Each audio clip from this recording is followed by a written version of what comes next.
Graham Taylor, who has died aged 72, is widely regarded as Watford's greatest ever manager and became one of football's most respected figures during a career that spanned almost 50 years.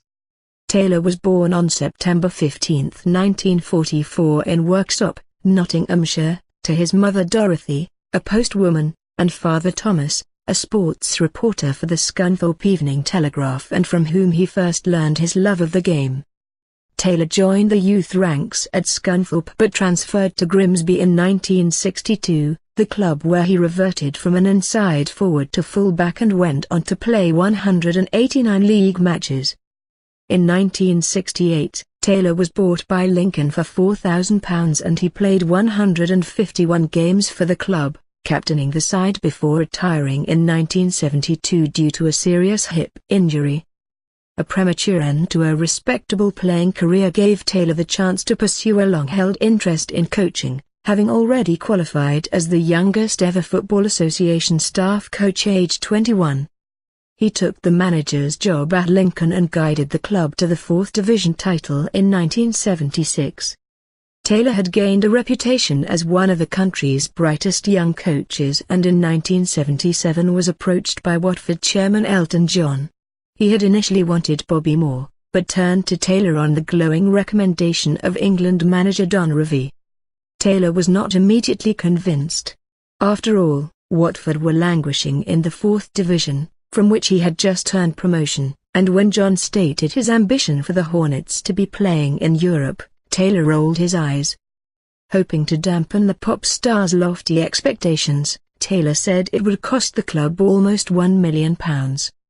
"Right, let's give it a go," John replied. 5 seasons and 3 promotions later, Watford had finished second in the 1st Division, ahead of Manchester United, and qualified for the UEFA Cup. It was one of the most rapid and remarkable surges English football has ever seen.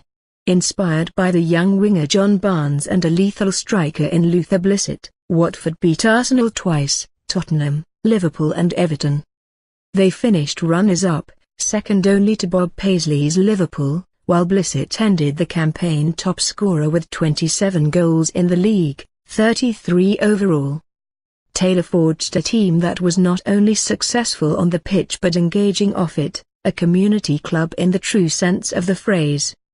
Players regularly visited supporters at work, free of charge or any marketing motive, and when Taylor first arrived he took to the streets of Watford to ask fans for their views. At a time when football was plagued by hooliganism, the club stood as a beacon of cohesion and local harmony.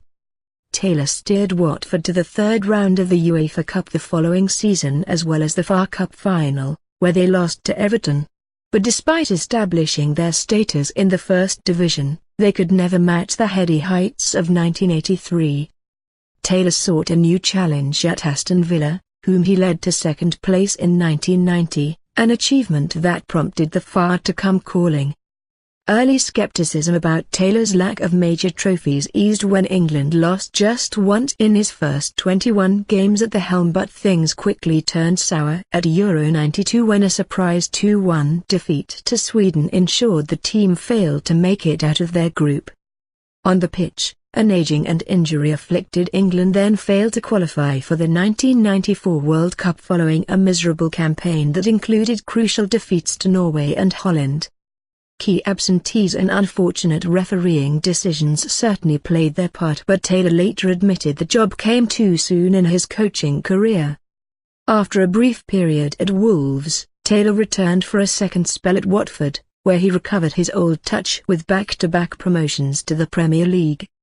This time, however, the Hornets could not avoid relegation and Taylor announced his decision to retire in 2001, although not before becoming only the 3rd manager to oversee 1,000 league games in England, following Brian Clough and Jim Smith.